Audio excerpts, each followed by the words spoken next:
அக்னிஷன் இதற்குத்தான் ஆசைப்படுகிறீர்களா பாலகுமாராங்கிற மாதிரி இருக்கு. இவ்வளவு பாதிப்புகள் அதிமுகவுக்கு நடக்க போகுதுன்னு தெரிஞ்சா இந்த செய்திகள் கசிய விடப்பட்டன. தொகுதி விவரங்கள். கார்த்திகேயன் சார் நீங்க சொன்ன அந்த வாசகம் ஆளை மாத்தி சொல்லி விட்டீங்க. இந்த கேள்வியை அக்னீஸ்வரன் பதிலாக அண்ணன் கேசிபி அண்ணன் சொல்லியிருக்கணும். இதற்குத்தானே ஆசைப்படுகிறார் ராஜகுமாரான்னு சொல்லி அண்ணங்கிட்ட கேட்டிருந்தா அது இன்னும் மகிழ்ச்சியா இருந்திருக்கும், பெரும் மகிழ்ச்சி. ராஜகுமாரன் பாராட்டுறீங்க. ஆமா ஆமா ஆமா. எதுக்குன்னு அடுத்து சொல்ல வரேன். நான் ஆதாரத்தோட தானே சொல்லணும். பார்த்துக்கிட்டு இருக்கிற மக்கள் கேட்பாங்கல்ல. என்னன்னா நேற்றைக்கு மணி சார் இருக்கிறார், நான் அமைதியாக பேசணும். ஏன்னா நேற்றைக்கு நடந்தது, அதாவது பாண்டா அவர்கள் நீக்கப்பட்டு புதிதாக மத்திய அமைச்சர் நம்முடைய பியூஷ் கோயல் அவர்கள் வந்திருக்கிறாரு. அவர் மரியாதை நிமித்தமாக பேச்சுவார்த்தை நடத்தியிருக்காங்க. அந்த இதில் எந்த விதமான முடிவும் எடுக்கப்படவில்லை. இதுக்கு ஏதாவது ஆதாரம் இருக்கா?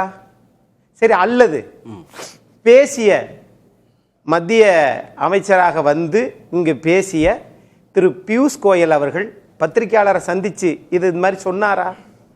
அல்லது அதிமுகவின் பொதுச் செயலாளர் திரு எடப்பாடி பழனிசாமி அவர்களாவது, அல்லது அதில் பங்கேற்ற அண்ணன் எஸ்பி வேலுமணி அவர்களோ, திரு KP முனுசாமி அவர்களோ, மரியாதைக்குரிய திண்டுக்கல் சீனிவாசன் அவர்களோ, அண்ணன் தங்கமணி அவர்களோ, யாராவது ஒருத்தராவது பேசினாங்களா?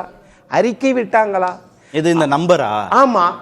இது எந்த ஆதாரமும் இல்லாமல் கசியவிடப்பட்டது என்று சொல்லுவது மிகப்பெரிய குற்றச்சாட்டு. சரி, 24 மணி நேரம் கழித்து நம்ம இதை பேசுறோம். நேற்றிலிருந்து இன்றைய வரைக்கும் 24 மணி நேரம் ஆயிடுச்சு.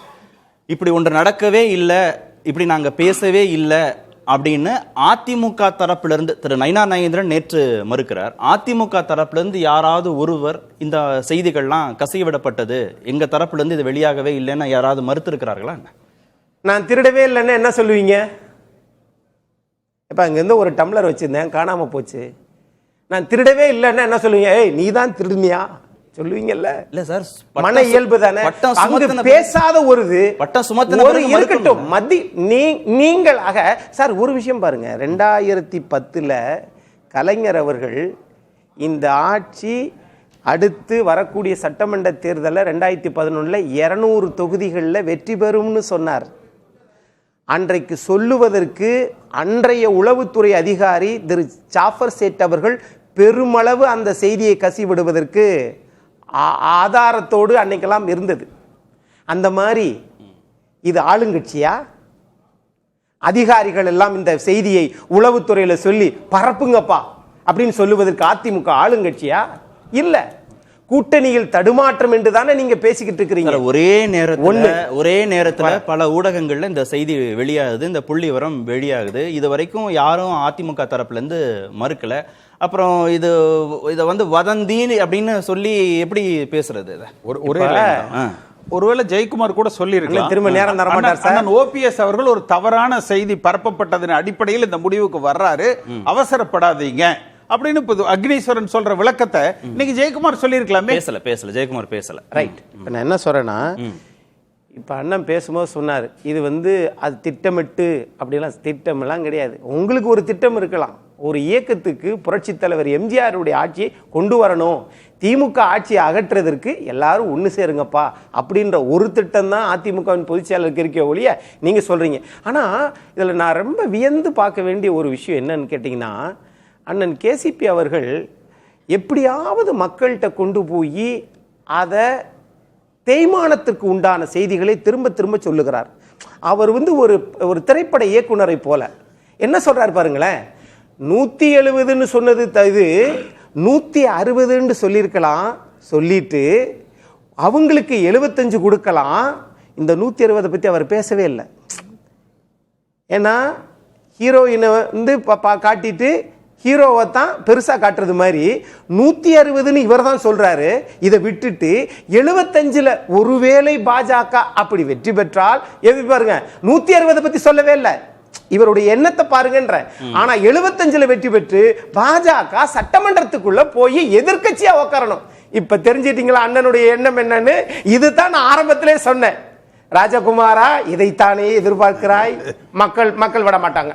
இது வந்துற ஆகையினால இப்ப அண்ணன் மரியாதை இப்ப பாருங்களேன், 10 வருஷம் அதிமுகவில் வந்து ஒப்பிட்டவரை உள்ளளவு நினை என்பதுதான் புரட்சி தலைவர் எம்ஜிஆரினுடைய வாசகம். எத்தனையோ பேர் இருந்திருக்கிறாங்க, இன்னு வரைக்கும் ஒரு புரட்சி தலைவர், ஒரு குட்டி புரட்சி தலைவர் வர முடியல. அதனாலதான் அந்த தலைவர் பேரை சொல்லி எனக்கும் பங்கு, நானும் எங்கள் ஆசீர்வாதம் இருக்கு.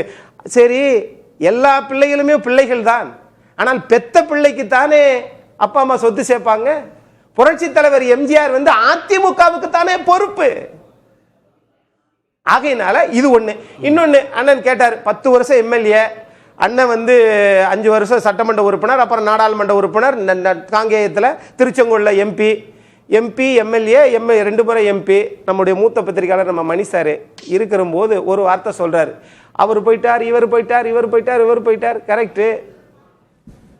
உங்க இதுல கொள்கை பரப்பு செயலாளர் இருந்த மரியாதைக்குரிய ஓபிஎஸ் அவர்கள்ட்ட இருந்து மருது அழகராஜ் அண்ணன் திமுகவுக்கு போயிட்டாரு, ஏன் போனாருன்னு காரணத்தை அடுத்த ரவுண்ட்ல சொல்லணும் அவர்.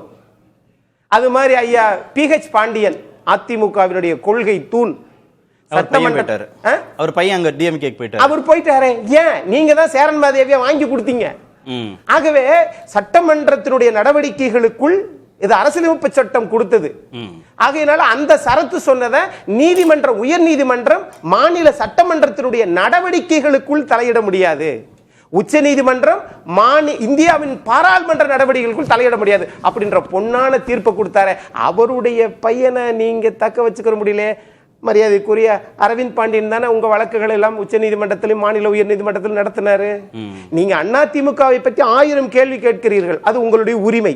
ஆனால் உங்களிடம் காக்கைக்கு தன் குஞ்சு பொன் குஞ்சு மாதிரி உங்ககிட்ட இருந்தவங்களை நீங்க திமுகவுக்கு வேற விட்டுட்டீங்களாப்பா, தக்க வச்சுக்க முடியல. அப்புறம் என்னப்பா நீங்க சொன்னீங்க பாடம் புகட்டுன்றீங்க. எத்தனை வருஷத்துக்கு இந்த பாடம் புகட்ட போறீங்க? இன்னொரு 40 வருஷத்துக்கு, இன்னொரு 50 வருஷத்துக்கு? அடுத்த தேர்தலில் தீர்மானித்து விடுவார்கள் மக்கள், யாருப்பா இது உண்மையானது.